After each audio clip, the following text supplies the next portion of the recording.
But I'm going to go ahead and tell it because there's a lot of lessons in it.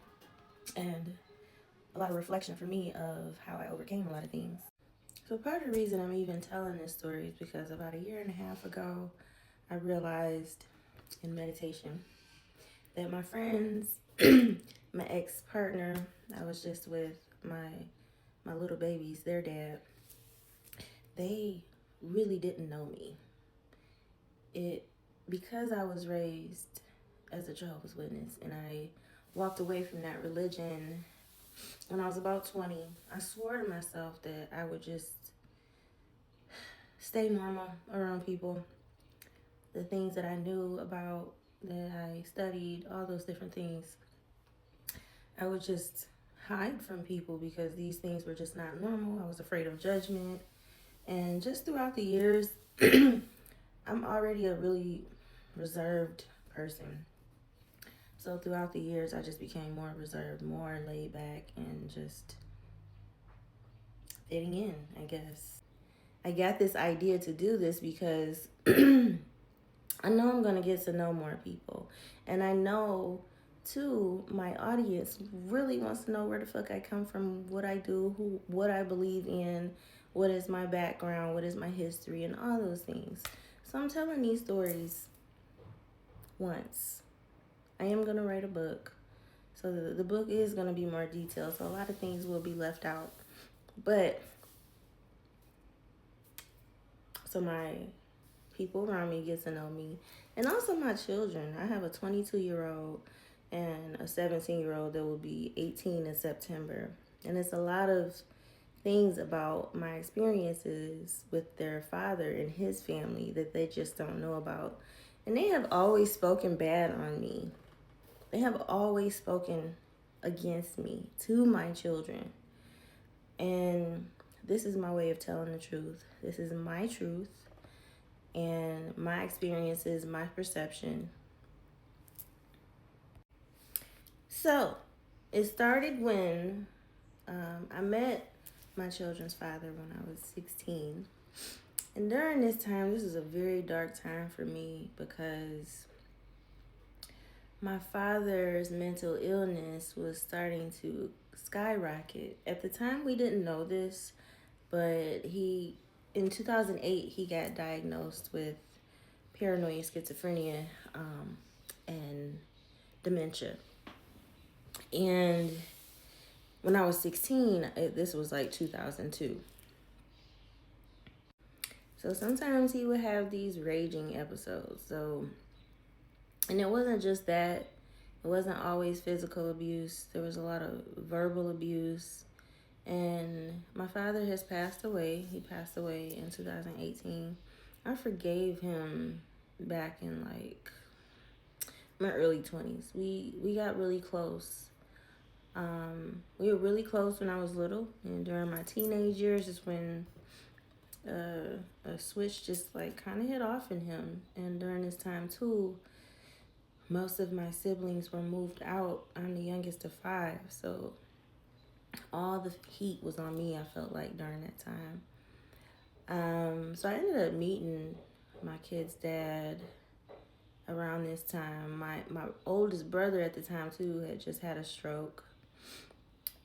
Shortly after I met him, my grandfather, my mom's dad, passed away. And it was just a lot going on. He was very different than the guys I went to school with. I went to Southfield High School in Michigan. And he went to a Detroit high school. He was from Detroit. Yeah. So we became very passionately in love, and then it got to one point where I was having some women health issues. And so I told my mom, and she took me to the doctor, and I ended up having chlamydia. And when I told my mom about this, like, I didn't even know what it was. I had sex education in school in the 9th grade. This is like 11th grade for me. And I didn't know what that shit was. I don't even know if I passed sexual education. I barely passed high school. So my mom is cussing and fussing at me on the phone, and I'm just so confused. She's like, "Do you even know what that is?" I'm like, "Nah, what is that?" And I think I looked it up on the computer. Anyway, my parents called this meeting with me, and my dad did a lot of these meetings where we would just sit down and get lectured. And a lot of horrible things were said. He basically told me that I was a hoe. And yeah. He also told me that if I ever got pregnant, just don't come home. Don't ever come back. And probably about a year later, I got pregnant. I got pregnant at the beginning of my senior year. I had just did my senior photos. And at the time too, like my parents just did not give a fuck about school. I wanted to take my senior pictures and my mom was just like, "I'm not paying for that. Like, it's just gonna go in a box." it's stupid. And I was just like, so a few weeks had passed when I found out I had took like 6 tests, and I went and got a blood test.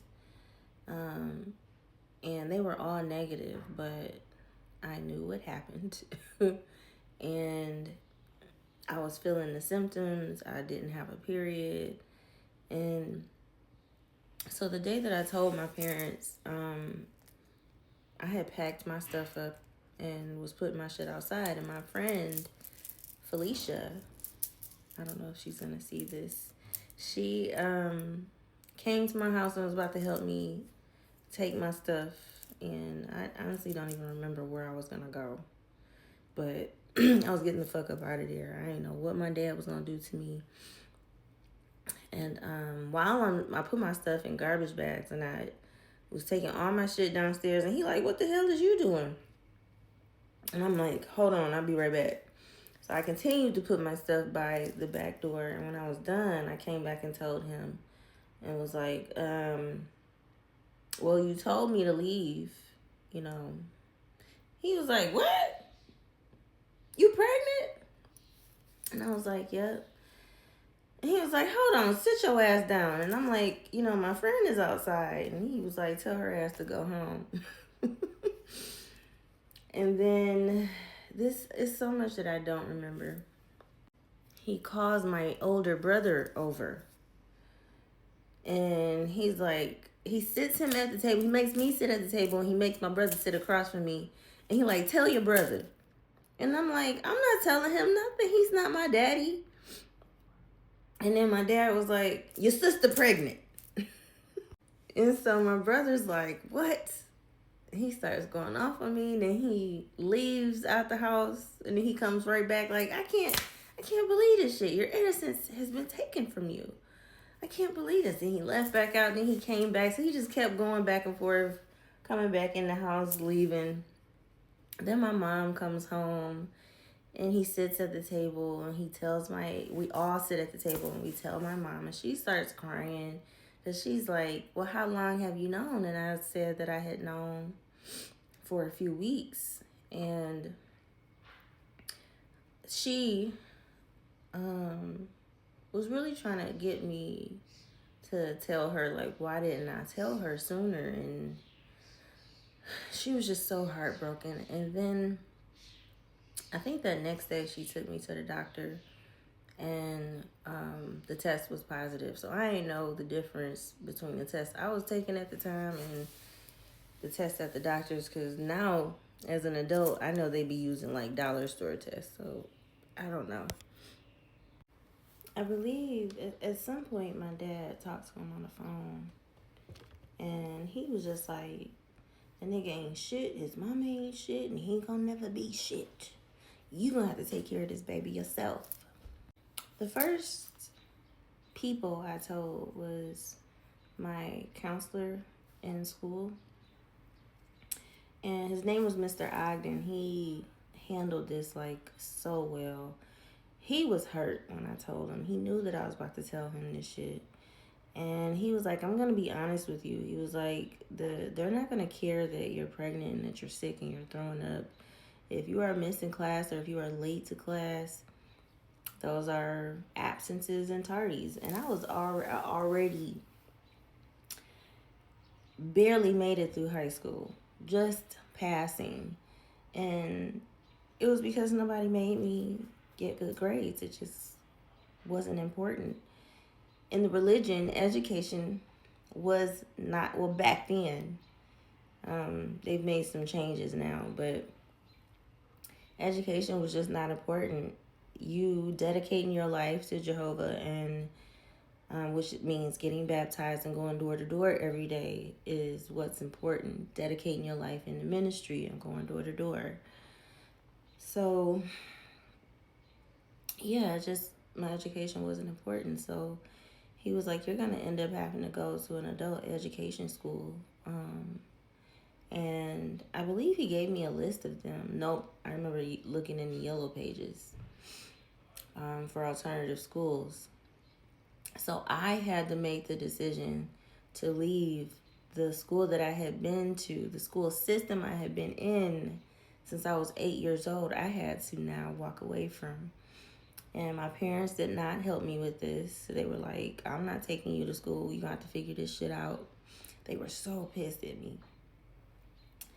And so I decided to go to Crossroads, which was in Southfield. A lot of alternative children went there. I did not have to go there, but the requirements were lower, and I would be able to graduate in March instead of May, because I was due May 30th. During this time of pregnancy, like the kid's dad, he ended up breaking up with me because I did not, I wouldn't move in with him. And I knew that he couldn't take care of me. Him and his mama could not take care of me like my parents. So he broke up with me. And also, I had to walk away from all the friends that I had in school. I was not allowed to have these friends because they weren't in the religion. So I really only had one friend, but everything was ripped from me. And I had to make the adult decision to do that. I had to make my own doctor's appointments. I didn't even know how to do that. So me making these phone calls and decisions and moves were very uncomfortable to me because I was like damn near mute growing up. I did not like talking to strangers. And either my siblings would always talk for me or my parents. So this was really uncomfortable for me. I didn't even realize that I was still uncomfortable with talking on the phone, paying bills over the phone, or even whatever it is over the phone with when it has to do with taking care of business as an adult. I didn't realize that I still dealt with this until I started taking mushrooms back in 2017. People in school stopped talking to me. And they were just giving me dirty looks. My counselor had linked me with a specialist at the school, which I never seen this lady before, but she was like my therapist back then, and they were just so helpful because I had no one to talk to. I was being shunned at home, so nobody was even talking to me at home. So this was a really, really dark time for me. I was happy about this baby. I was not happy that how it happened, but I was excited that I was carrying this life and this new life that was going to love me so much, and I was going to love her so much. Now I had also found out, because I did hair back then too. I was doing hair in the basement. And sometimes I would go to other people's houses and do hair. And during this time, I found out that my two older sisters told everybody that I was pregnant and that he gave me chlamydia.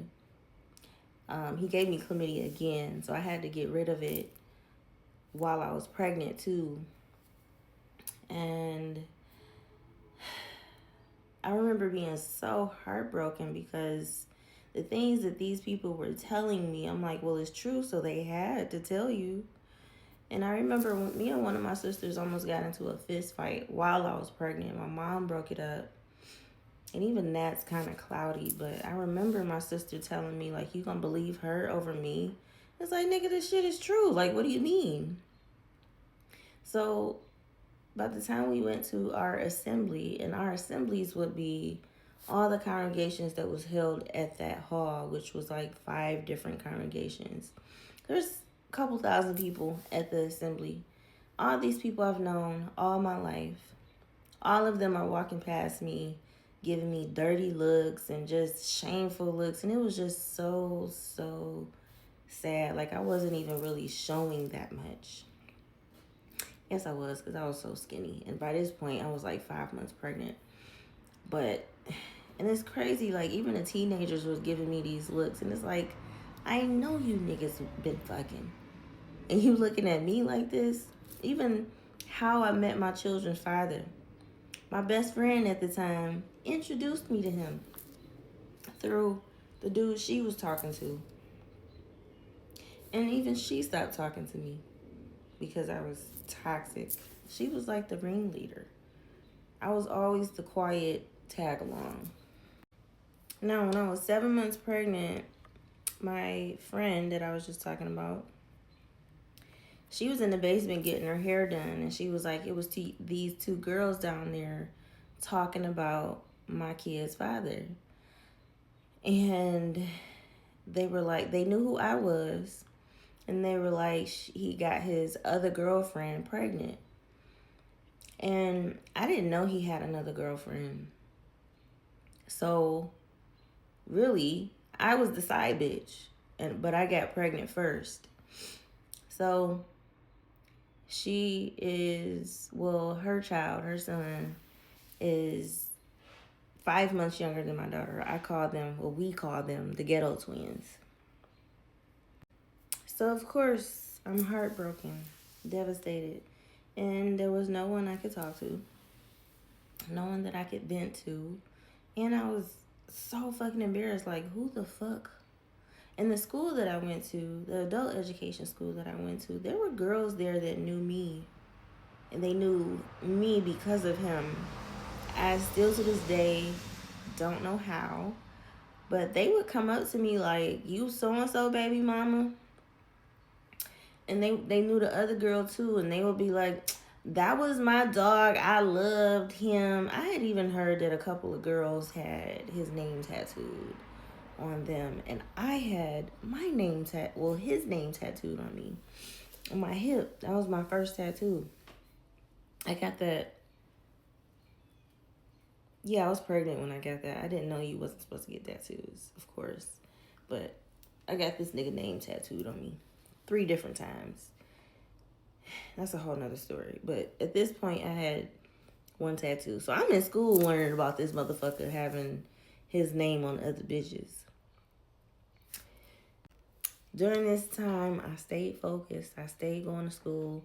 One of my sisters was taking me to school every day. That's how I got to school. So it was really because of her that I even graduated. And so one of my classes was daycare. That was like my elective. And the lady in the class that worked there, she crocheted, and she taught me how to crochet. So I started making blankets and stuff for my baby. I would also see girls in there who were younger than me that had already had babies. One girl specifically that I remember, she was still with her boyfriend, and their families was having a baby shower for them at their church. And I had never heard of no shit like this. I grew up very sheltered. So I'm like, they're celebrating you? I was so confused, but I remember thinking, like, this is so beautiful. Like, why can't my baby be celebrated like this? So many girls that I had met there that was in way worse situations than me One girl I knew, her baby was across the hall from me, and she was like 3 or 4. She lied and told me she was like 2 or something like that because she was ashamed of having her. I figured out how old the baby was, and the girl was 17 like me. I think she was like 13 or 14 when she had her. Another girl, she was 18, and the baby that I was caring for in my class in the daycare was her 4th baby. She was like 3 or 4 months old. And I remember overhearing her tell the other daycare lady that she had just had a schmushmortion. And other girls that I would see walk to school while I'm getting dropped off, I'm seeing them getting off the bus with their strollers and they're pregnant. And I'm like, oh, shit, I just got one. Thank God. I just thought my situation was the worst because in regular high school, you didn't see nobody like this. So this was actually such a huge life lesson. There were so many people that I came across that now at this point in my spirituality, I understand that God was placing angels in my life to give me messages to keep pushing on and to stay strong. And times where I felt lost and discouraged and wanted to quit. And even like I remember the lunch lady telling me, like, you don't belong here. You make sure you graduate. You make sure you get out of here. You come every day, because if you didn't come, they gave you like 2 or 3 times to miss school and you had to start over the next semester. So it was very easy. The assignments and things were very easy there. It was almost like elementary school work, but you just had to come to school. So she was like, you just make sure you come every day. Don't you miss not one day. And even there was another counselor there that also helped me out. And he even got another girl that was, I think the age limit there was like 21 or 22. And this girl, I believe she was like 19 or 20. And he had got her to come talk to me, and we were in the office with him. He had got her to come talk to me and also give me some words of encouragement.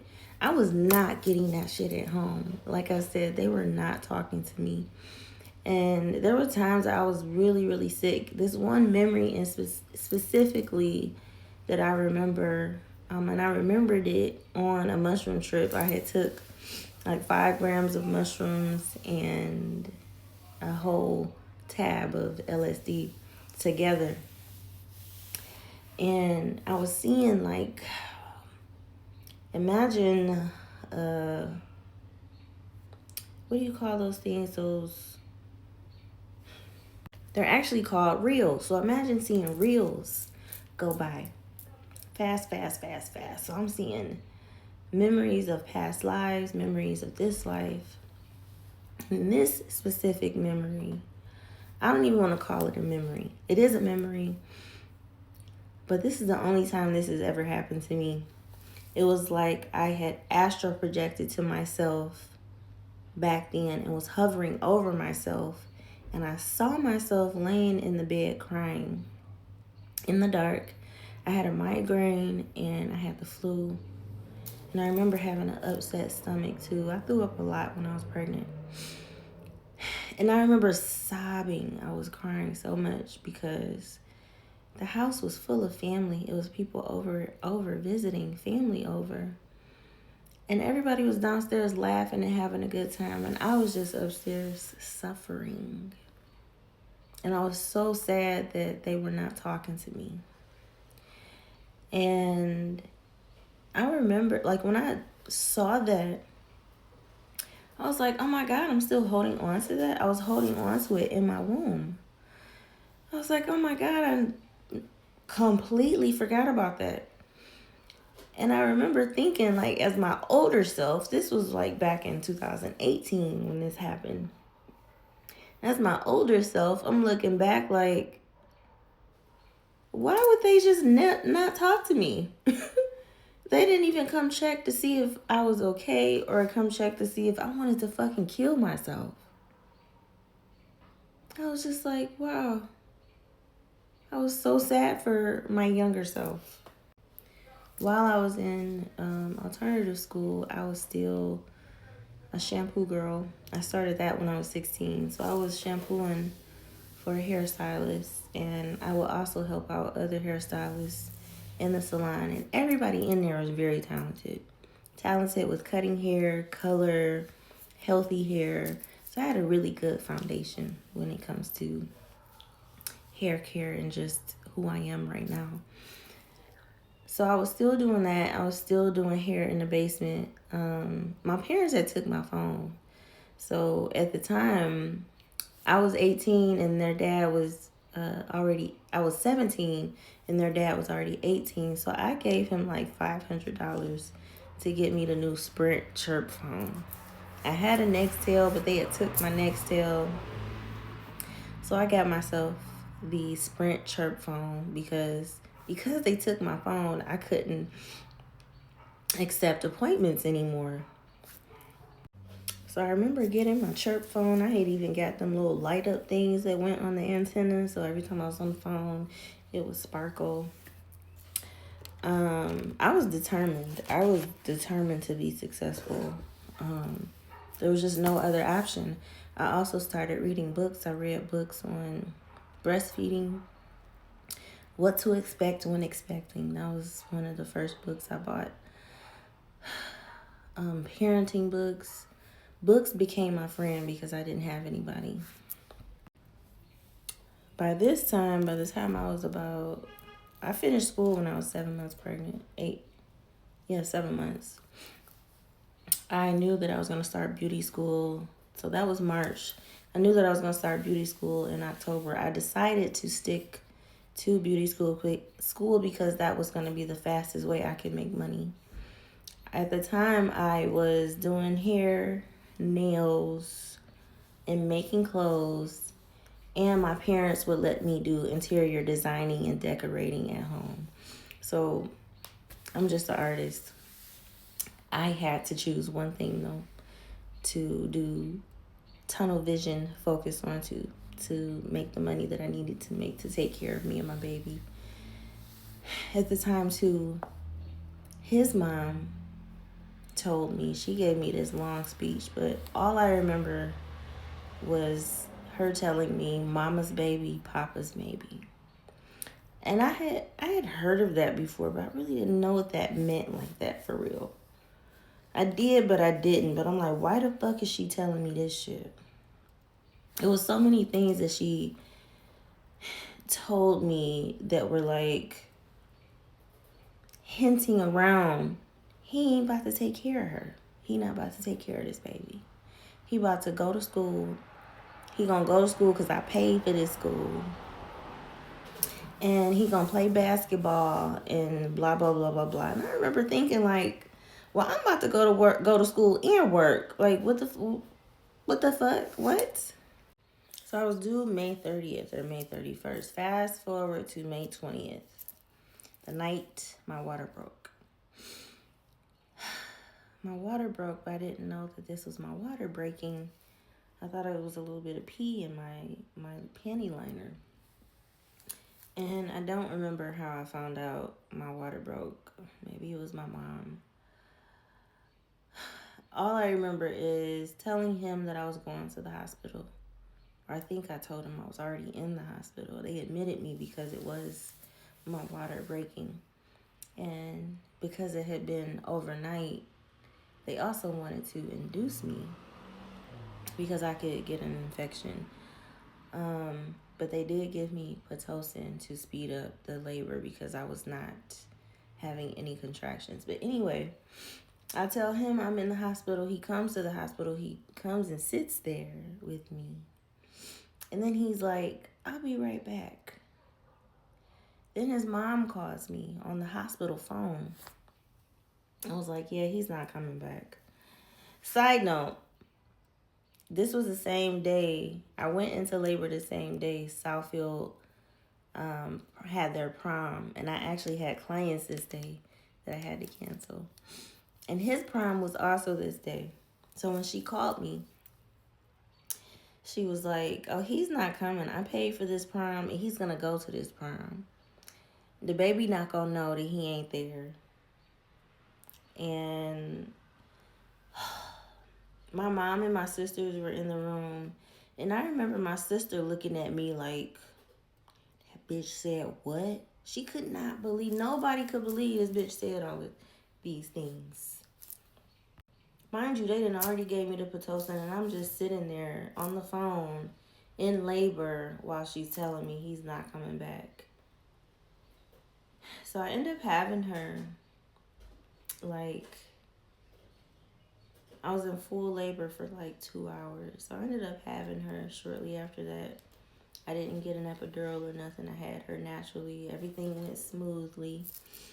Mind you, while I was in labor dying, because that Pitocin is like 100 times worse than labor pains, my dad comes in there, and mind you, it's really just supposed to be my mom and my 2 sisters, but he comes in there and gets in my face, and he like, that shit hurt, don't it?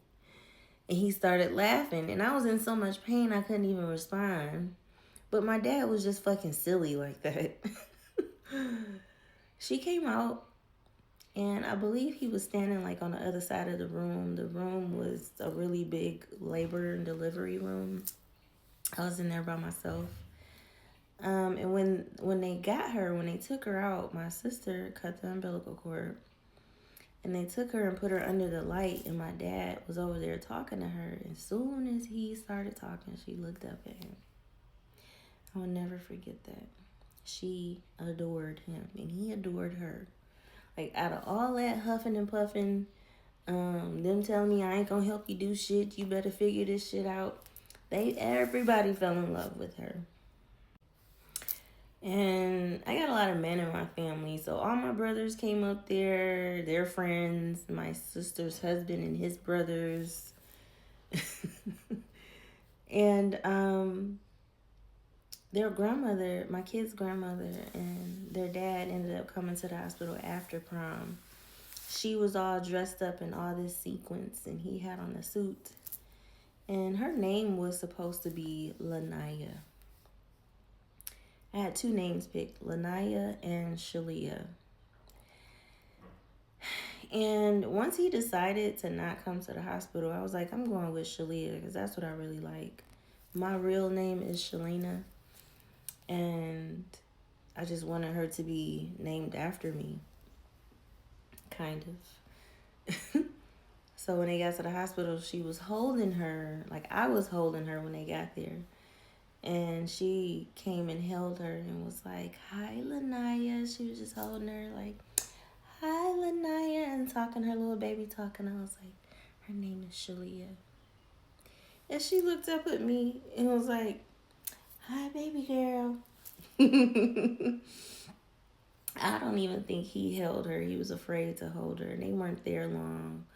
She ended up getting glitter on her too. I was just so heartbroken. Like, I really just didn't know what to do. I honestly didn't want them to be there. I was pissed. But I was doing what I thought was the right thing. And so my dad would not let me, he let me take the baby over there a couple of times, but that was not about to keep happening. His rule was if he want to see the baby, he got to come over here and see the baby, which he did not do. He was like, I'm not doing that stupid shit. So there were times I would try to sneak her over there or meet him places, and I was like kind of forcing him to do this. This was not his idea. This is not something that he wanted to do. Back then, I was just trying to do what I thought was right back then.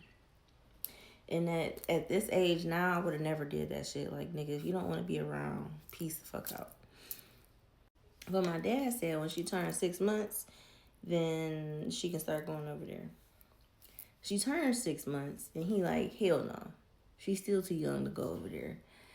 And so their dad, my kid's dad, called, wanted to meet with my father. Him and his mother wanted to meet with my father. So they came over, we talked, and it started off cool. And I don't know what happened, but my dad was still like, yeah, she's still not coming over there. And so my baby daddy stood up like, dog, I keep my other baby all the time. And at the time, he was like a newborn. Because if my daughter was 6 months, his son was a month old. So he like, I keep my son all the time. He like, what, you got a son? My parents did not know that this dummy had a whole nother kid. So that was embarrassing. So a whole bunch of commotion starts happening. My dad gets up to go get a knife out the kitchen. He didn't announce this, but I know my dad, and I know he was about to go do something crazy. So my baby daddy and his mama started walking out the back door. And when I see him, he's backing up and has his hand in his pocket. Now, I now know that this motherfucker has a gun, and his mama probably has one too. But my dad went and grabbed a knife. I'm holding my baby, and I'm standing at the edge of the stairs holding him back with a chef knife in his hand. And if you don't know what a chef knife is, that's the biggest knife that comes in the knife kit you buy at the fucking store. He was trying to run after him with that knife because the nigga done called my daddy crazy. So because he called him crazy, my daddy was trying to kill him. So once they ended up getting away, my dad was like, now don't you ever try to stop me when I'm trying to kill somebody. And I'm like, what? We're Christians. Like, what? I just wanted peace. Like, why we just can't get along? Why can't we just agree to whatever? Like, at the time, I was still breastfeeding. So it wasn't like she could stay over there anyway. Now, during this time, I had to have tunnel vision focus. There was so much chaos going on around my life. But on the positive side to my story, I ended up doing nails. I was working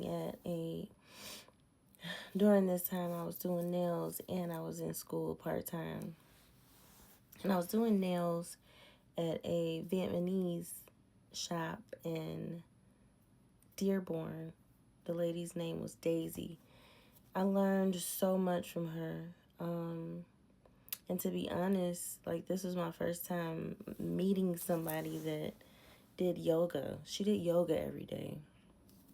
She only shopped at Asian food markets. She was vegetarian. She would only eat like rice and fucking vegetables. And while she was eating her food, she would eat a cucumber like an apple. And she would drink a gallon of water a day, mouthwash before she would go back to tending to her clients. Anytime I was